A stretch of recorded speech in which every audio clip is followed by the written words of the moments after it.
అది రాత్రి 2 గంటల సమయం అవుతుంది. ఊరు నిద్రలో ఉంది. ఏదో తెలియని నిశ్శబ్దం. కానీ మేఘనకు మాత్రం నిద్ర రావడం లేదు.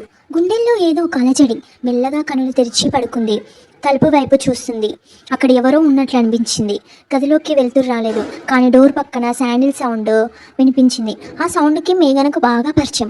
ఎందుకంటే ఆ సౌండ్ తన తల్లి చనిపోయే వరకు ప్రతిరోజు వినిపించేది. తెల్లటి చీరలో ఆ శాండిల్ వేసుకొని నడిచేది రోజు. కానీ వాళ్ళ అమ్మ 7 ఏళ్ల క్రితమే చనిపోయింది. కానీ ఇవాళ అదే శబ్దం. అదే వేళ తలుపు దగ్గర ఆగిపోయింది. గుండె గుబిల్లుమన్నది ఒక్కసారి. ఆ శబ్దం ఆగిన క్షణం తర్వాత తలుపు తానంతట తాదే తెరుచుకుంది. మేఘన మెల్లగా కన్నులు తిప్పి చూసింది. అక్కడ తెల్ల చీరలో ఒక మహిళ తల వంచుకొని నిలబడి ఉంది. మెడలో పూలదండ వేసుకొని ఆ మహిళ గొంతులోంచి మాటలు వచ్చాయి. 7 ఏళ్ల క్రితం తన తల్లి పిలిచిన అదే పిలుపు.